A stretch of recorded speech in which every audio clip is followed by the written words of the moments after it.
Thanks for hanging out for a little bit. Orlando Ruiz Jr., and I'm here to talk about Scream from 1996 because the new film is pretty much upon us. I thought it'd be a good idea to revisit this original. So, Wes Craven, one of the true masters of horror, puts on full display here why he was just that. This director, rest in peace, was so great at toying with the audience, uh, knowing just how much uh, gore to reveal and just knowing when to cut away. Very, very great eye. And this script is very clever and full of red herrings that are keeping you guessing throughout the film. So it is a whodunit, and it's a lot of fun. Horror film fans, I think, have had fun with it for years. And I want to keep this as spoiler-free as possible for those that have not come across this yet. So we got the lead heroine in the film, who is one of the best final girls in horror movies. Sidney Prescott, played by Neve Campbell, who is very likable, has a kind of a real-world girl feel about her. She's capable and intelligent, and it's really cool to see her fight back when it calls for it. And you watch this kind of thing hoping you'd react like Sidney if in this kind of situation. And at the time of this film's release, cell phones weren't what they are today. They were around for about 15 years, but all we could do at this point with them was just receive calls and make calls.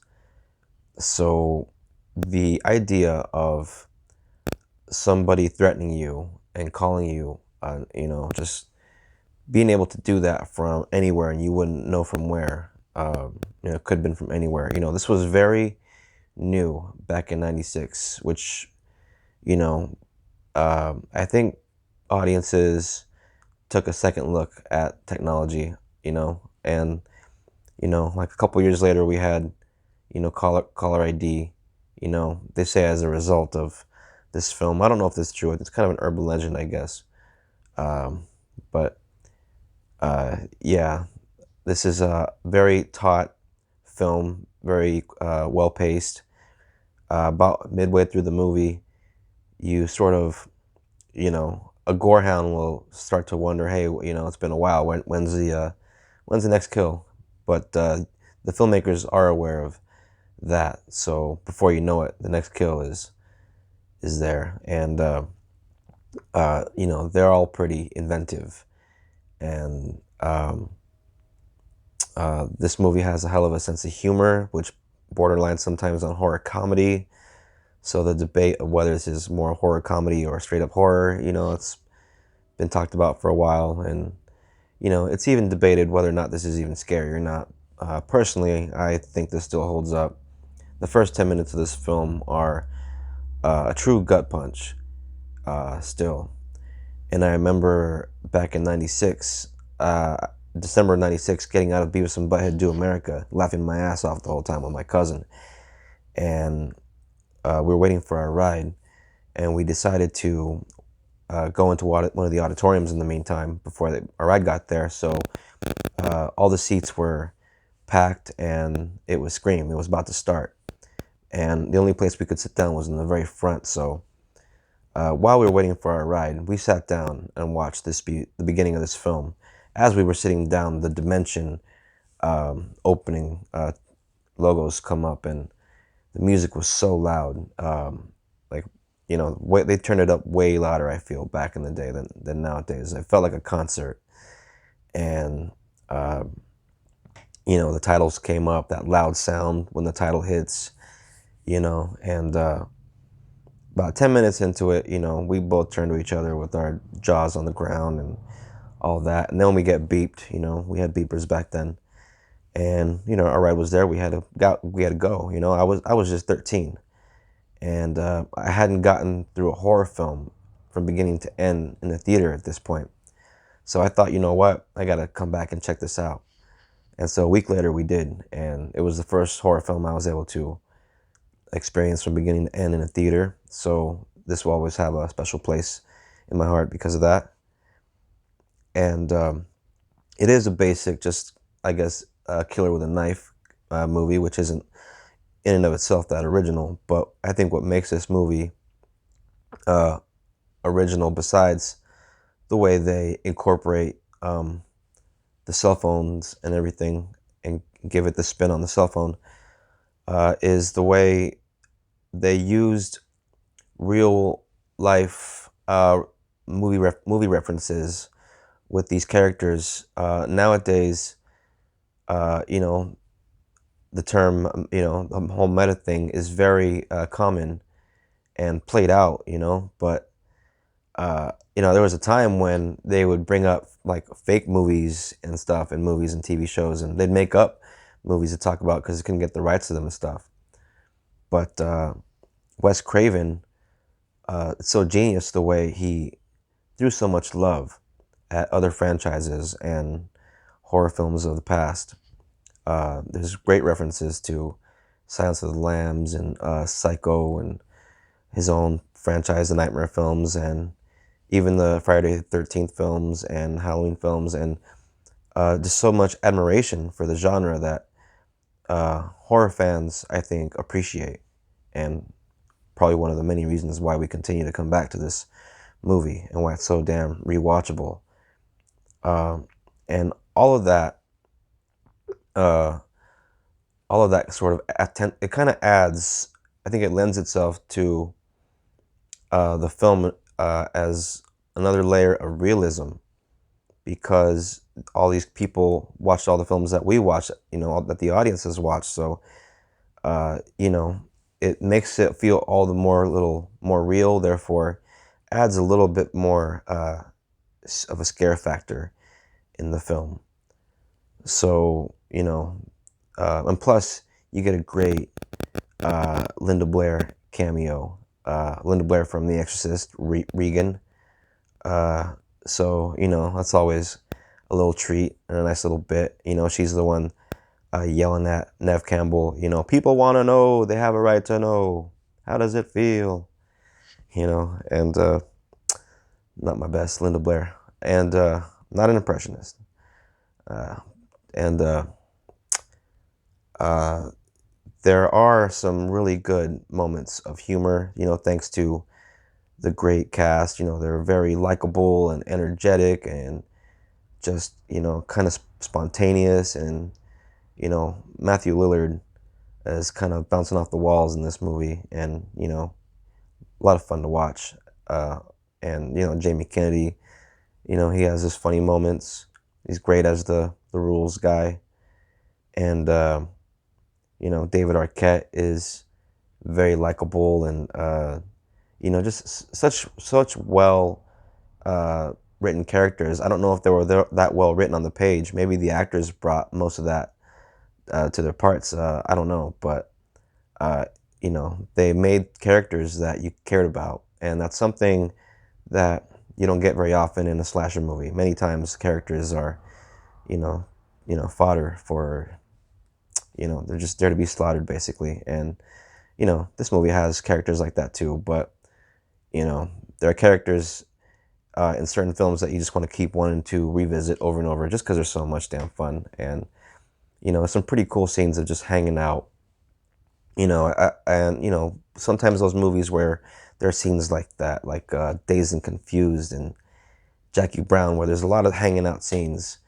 Those are the movies I think a lot of people tend to come back to, because just hanging out, you kind of feel like one of the boys, one of the gang. And when you revisit some of these old gems from back in the day, sometimes it feels like you're, hanging out with the gang again. And, I could get sentimental about this film, I think. I think one of the reasons being that because I was 13, and it was the one that sort of popped the horror movie theater experience popped the theater cherry for me with the horror films. Uh, this was when it sort of exposed me to uh, horror films in the way that I became kind of a fanatic for the next few years. And thanks to, Scream, we got so many movies the next couple of years. Not all great, but not all bad either. Just the following year, Scream 2 and I Know What You Did Last Summer came out. And just the year after that, we had Urban Legend, we had The Faculty, I Still Know What You Did Last Summer, Bride of Chucky, and Halloween H2O, and Disturbing Behavior, And then not long after that, you had Idle Hands and Final Destination. So, Hollywood really sort of saw Scream as a rejuvenation for the teen horror movie. And, they came up with different concepts, They didn't always work out. One of my biggest disappointments was Valentine. Felt like a flat-out Scream ripoff. But none of them did it like 1996's Scream. And, Wes Craven directed the hell out of this film. You could tell this man studied Hitchcock and was a big fan of that guy. And, so am I. It all goes back to the greats, and the best only learn from, I think, the best, and study from the best, and borrow from the best.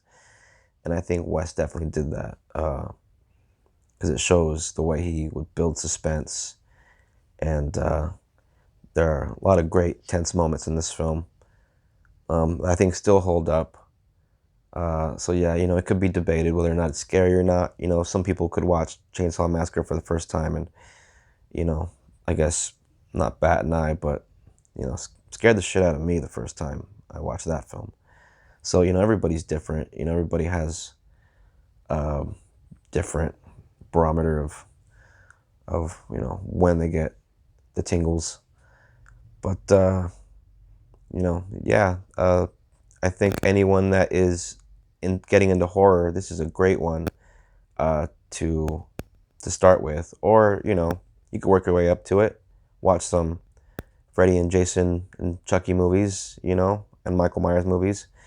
And then, watch Scream and connect all the dots, all the little references, But either way, you don't have to do it that way, It's just the way a lot of people back in the day had to do it because that's the order they came out in. But I guess it doesn't really matter, But if anybody is looking out for this film, I think I saw it on Peacock. I think they have the first two. So go ahead and check those out. And, I'm excited about the new film. I'm going to be there opening night. So, bring my son, my girl, and should be a good time.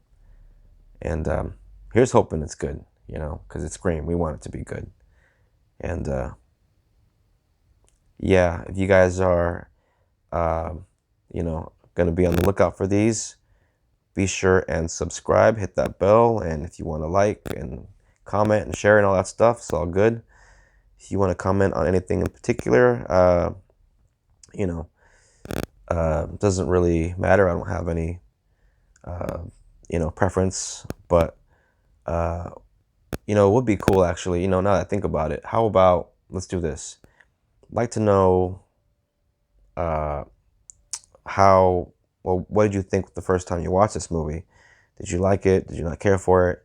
And one thing I actually am interested in is who out there still finds this film scary and believes this still holds up. I think the most well-made films, no matter what decade they come from, if they're very, well-made, I think they stand the test of time like a fine wine. And by now, I would consider Scream a classic. And considering that I don't think these come out very often, I think by now, this kind of a great teen slasher horror film, it doesn't come around very often. So considering that, I think I give it 3.5. It's kind of border on 3.5 to 4 stars for me personally. I mean, upon release, this is probably a basic 3-star movie in general, but by now I think it's earned that a little closer to the 4 stars. You know, just because it's so it was so kind of ahead of its time and so well made by the great Wes Craven. So, okay, I'm starting to ramble now because I can go on about Wes Craven all day. Love Vampire in Brooklyn. For me, that's a, guilty pleasure. And, People Under the Stairs, Shocker. I like all his work. I really do. But yeah. Yeah, you guys check out Scream. And, yeah, and Nightmare on Elm Street, 1984 is an essential, by the way. But yeah, try to get them all in there, man. Wes Craven, Last House on the Left, all his stuff was horror gold. So yeah, look all that stuff up. Whether it's you can get yourself a copy of it or find it on streaming.